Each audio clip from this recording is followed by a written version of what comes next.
They asked us, what's our prayer point? I said, I'm wearing my prayer point. At first, they called the police. The police said they are not interested, that they cannot arrest us, that we didn't commit any crime. They brutalized them and handed them over to the DSS. That's what he said. That was what NHS said, so I just knew that we were gone. Are you serious? Yes. So when we entered the DSS facility, the guy was like, who is your mentor? How are you leading a protest in DSS detention? We organized. How? There was a guy who committed suicide in DSS detention. The guy was saying he has been here for over 7 years. Are you serious? Nobody has taken him to court. He has not even seen the sun. This is more worst. Kuje is better.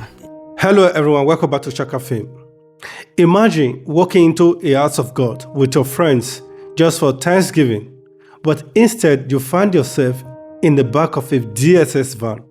You've committed no sin, you've caused no riot, you had no weapon with you.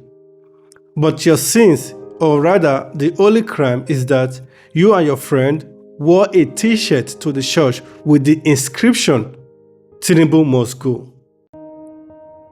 This is the shocking story of Ben Menasse and his 4 friends who were allegedly brutalized and handed over to the DSS by one of Nigeria's most powerful pastors, Pastor Paul Eneche. Before we go further, let me use this medium to wish everybody a happy new year. And I hope whatever we wish for or whatever you wish for this year will come to pass. So, in this interview that Ben did with Lucky Udu, he recounts his ordeal in the hand of the DSS and how the sanctuary, which is the Church of God, that was supposed to be their protection, became a trap, which also joined hand with their oppressor. Before we play this video, please, if you are new here, subscribe to this channel, share this video, like it, so that we can reach more people. And Bro, why were you arrested by DSS? What exactly did you do? Me and my friends went to church for a Thanksgiving and to talk about our prayer point, which our prayer point was Buhari must go. Are you serious? Yes, so that was how it started. Which church was that and who called the DSS? That was Dunamis Church, and the DSS was called by Dr. Paul Eneche himself, because when we were going out of the church, we were 10 in number that went for the Thanksgiving and prayer point, and our prayer point was Buhari must go. So when we got into the church premises, we entered the church, coordinated, sat down, no noise, nobody was agitating. So when the time for prayer, they say if you have a prayer point or you want to give your life to Christ, you should come over. And somebody like me, that I wanted to at least go into the Christendom in a way, so I chose to go out, and some of us came out. Then they asked us, what's our prayer point? I said, I'm wearing my prayer point because I don't need to write my prayer point, because at that point in time, everybody's prayer point in Nigeria was Buhari must go. So you were putting on a t-shirt that had it boldly written, yes, Buhari must go. So when you told the church that was your prayer point, what did they say? That was NH himself. So he just prayed. Actually, he did as if he didn't hear what I said. So after praying, he now said, we should go to another room that a pastor wants to see us. So they gave us some snacks and other things. So I don't know, they were just trying to feed us to go to DSS. So why people were kept in that room? They called DSS on you? No, when we were kept there, they used that as a delay tactics to delay us. To delay people? Yeah, so when we were going out, so some of us already got a car to go. So the security operative just started shouting, stop, stop, stop. We're like, what happened? Before you know, they pounced on us, started beating us, take us to the church security unit. I was like, what did we do? They were still beating us. So the senior pastor came. One of the senior pastors, he came like, why will you be wearing Buhari must go? After dishing us some slap, then he now called the GO. He now said, let me call the GO. So I was telling my friends that, don't worry now, she NHA preach against Buhari. No, we'll go. So he just put the phone on speaker, and I said, GO, we've arrested those guys. And I said, those guys wearing Buhari must go. And I said, brutalize them and hand them over to the DSS. That's what he said. That was what NHS said. So I just knew that we were gone. Are you serious? Yes. So the phone was on speaker, because the confidence I had was, NHS, you just tell them, just let them go.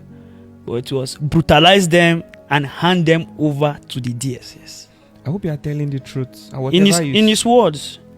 In his words. What exactly inspired you to even go put on Buhari Must Go? Okay, Buhari Must Go is a campaign that we founded as young people to talk about why Buhari must go, to make young people gang up and kick away the old leaders out of power. So the campaign started when we started writing Buhari Must Go on the street. So my friends went to Kogi to write Buhari Must Go, so they were arrested and they spent 72 days in detention. Wow. So when they came back, so we were like, okay, let's go and have a Thanksgiving. Like, where are we going to have a Thanksgiving? So one of our friend, that's a Dunamis member, like, my church is the best church. And I was like, your church is not the best church. So in our deliberation, I said, okay, let's go. So that Sunday we were prepared to go, and we wore our Buhari Must Go t-shirt, because that's the main reason why we want to go and do our Thanksgiving. So that was what inspired us to go to Dunamis Church. So when DSS picked you guys up, can you tell us the story of what unfolded? So at first they called the police. The police said they are not interested, that they cannot arrest us, that we didn't commit any crime, that they didn't see us protesting, or they didn't see us bringing any placard or banner. Yes, so of course, any violence. Say it's just people that came to church and wore t-shirt, and so the police refused. So the police were there. So when the pastor said brutalize them and hand them over to the DSS, not knowing that he has already called the AGF. What's AGF? The Attorney General of the Federation. So how did I know he called the AGF? When the DSS came in their numbers, they took us. We went to the DSS facility. So when we entered the DSS facility, they took us to one office. So the DSS guy now called the guy. It seems he called the director. So it was Hausa he used. And I said, "Poleneche anchemo aje wannan yara now for safekeeping." In English, it means Poleneche said we should keep these guys here for safekeeping. So I was just convinced that, okay, so this is the game that he wants to play. So when he took us to the DSS facility, they stripped us naked, actually. We were naked, they kept us in one room. Then after then, they took us to the cell where we were. That was New Echo. That's the cell where Kanu was before. Nnamdi Kanu, New Echo. So they kept us in, first, I was kept in the cell close to Kanu. I was in cell 10, while Kanu was in cell 8. So they had Nnamdi Kanu. Yes. So did you see him in detention? We even discussed for good 19 days. Oh, you discussed? Yeah, I even gave him Holy Communion. Yes. Nnamdi Kanu. Yes, I gave him Holy Communion. Wow. And he even told me that, he even sent me a message out them that time. He was telling me, when I asked him about the woman they arrested him with, it was like the government are doing propaganda. That was the first story they told about him, 2015, when he was arrested. That he was arrested with a woman. That this one in Kenya, that's the same narrative that they want to bring, that they should tell Nigerians to disregard the report. That even though Nigerians will believe the report, they should provide the woman. They should provide the hotel that is with a woman. So we had several discussions, and then the Sunday Igboho guys were there. So it was like the Revolution Now comrades and the IPOB and the Oduduwa. We had a serious debate there. So we had to come to an agreement. So all of them had to agree that Kanu is the same agitation with them, and they all had to come to an agreement. There must be a revolution before a secession. So we had a lot of discussion there. Now, what was your experience like in DSS facility detention? Okay, should I say that is one of my perfect experience so Perfect. far? Yes. Why do you say so? Okay, even though I lost my tooth in the DSS detention. You lost your what? Tooth. Your tooth? My teeth. Yeah. How come? It was at the church premises. So, the guys were using guns to hit us. So it was shaking. So at the DSS detention, so they finally used blow to remove it. One of the officials. Wow. Yes. So if you can look at it very well, you can see that my face is not really stable. This side and this side, look at it very well. See, one side is swollen. Yeah, up till now, it's still affecting me in a way. So they tortured you guys? Yes. Tell us about everything now. Me in particular, I was tortured very well because they say I'm the loudest. Because they say I talk too much. Because when we got into the facility first, or they naked us and they took us to the cell. We were there. Then after 5-6 days, they brought us out. So they were asking everybody who gave us the Buhari Must Go T-shirt to wear. So they was forcing us to accept that Shewore gave you this shirt to wear. That when they arrested you, Shewore came to the church. Blah blah. So I printed this shirt myself, high quality. and I distributed to my friends because Buhari must go is my prayer point, and that is what I'm praying to God to do for me and Nigerians. So the guy was like, "Who is your mentor?" So I said Wolo Soyinka. So he grew very angry. Why will I be telling him that Wolo Soyinka is my mentor? So he now said they should take me to basement 2. So I was thinking basement 2 is one special cell because we hear people say basement 2 is for VIPs. I don't know, it was a torture room. So that was where I was tortured. I was beaten mercilessly. Then I was beaten to accept that we came to the church to burn down the church. Can you describe everything in details? I want Nigerians to understand. Okay, the torture was like, when we got there, they called me. After I told them that I printed the shirt myself, I distributed it to my friends. So the officer said, "Okay, since I'm proving to be stubborn," he said his name is Officer 1. So when we asked of his name, he said his name is Officer 1. So he said they should take me to the basement. So when we got to the basement, so I entered inside the basement. There was a chair there. So I sat on the chair. So the torture guy came, offered me water, made me comfortable on the AC. So the place was very cold. So there was nobody to complain to that the AC should be put off, and there's no switch inside. So the other guys came in. So when they came in with some this black wire. They call it this black wire they use to wire building. Those special black wires that are just like high tension wires. So those were one of the tools they used. Then they have battens like this police talk through that they used to that police baton. Those baseball. It's not as big as baseball. Okay, I know the baton. Those talk through that police hold. Yeah. So those are part of the things that they used to also torture me. Then apart from using his hands and other things, so that was how they tortured me, and they take me back to my cell because we were arrested with a blind guy actually. So, and my hope was that since Polynesia usually collect crutches from people, I was thinking the blind guy would see, but the blind guy actually was detained with us instead of performing the very biggest miracle. People should know there is a man of God. So instead he did otherwise. So after the torture and everything, they take me back to the cell. So one thing they did that was very funny, I was discussing with Mazi Nnamdi Kanu. So some of the Boko Haram, because we were in the cell with both Boko Haram and Sunday Igboho guys and some other people. So the Boko Haram guys there, I started telling the DSS that me and Kanu are having discussions because we discuss a lot about the insecurity in the East. I even accused him of some things which was trying to clarify that those are government propaganda. Some of the things were like, why are ESN killing people, innocent people in the East, and why is IPOB proscribed? So after much discussion, that is where he gets to even tell me that some IPOB members have been taken to Wawa barracks, which me myself I traveled there to confirm that that's the truth.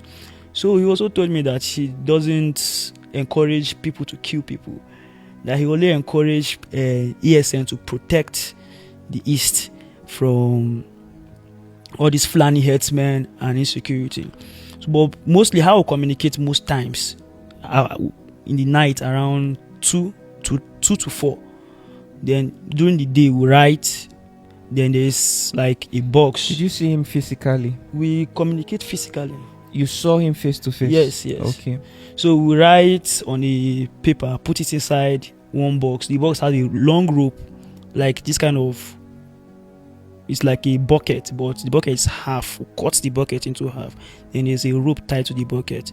So if you finish writing what you want to write, or if you want to even send food to somebody, you put the food inside, you throw the rope to this person's cell.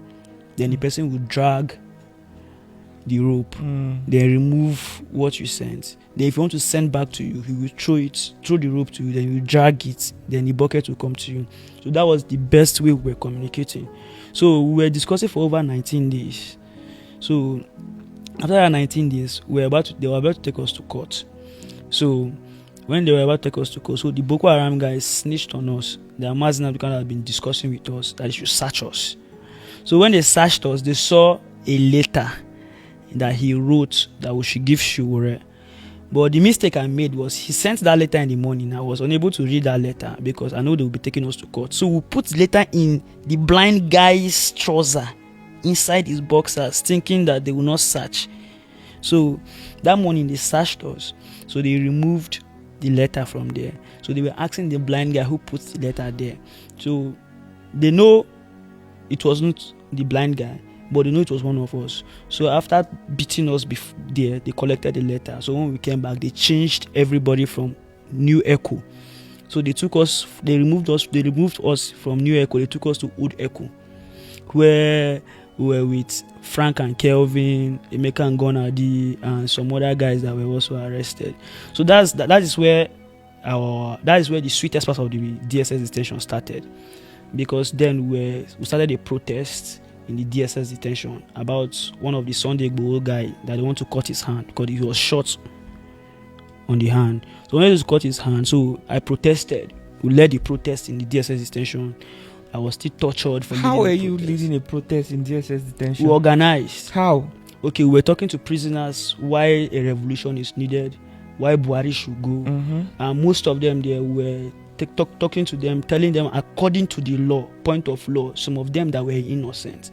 We were preaching the law to them, telling them, you didn't do anything. The law says that you shouldn't be here without trial. The law said that you shouldn't be arrested more than 48 hours without being taken to court. So most of them were ignorant. So when we begin to convince them, we begin to tell them, what brought me here is Buhari must go. And I've been here since. I'm not depressed. I am not depressed. I am not like trying to feel bad. I am just agitating for Buhari should go. So I think if they should join us to agitate for Buhari should go, and we'll make this DSS detention miserable for both the cell guards and everybody, I think they will listen to them. And all of them, in detention, when everybody sees something like liberation, they always want to cling on to it. So they were very happy to even receive me. I was even given the Minister of Justice there, which I appoint Kanu as the DSS chapter revolution now. Are you serious? Yes. Yes. So that was how we mobilized those guys. So we protest. We do our protest starts 7 o'clock to 9 o'clock. We chant song like, "Who is a tyrant? Buhari is a tyrant. Suwe. Who is a criminal? Buhari is a criminal." So we chant songs like that. We also try to make a lot of noise, make the place ungovernable for them.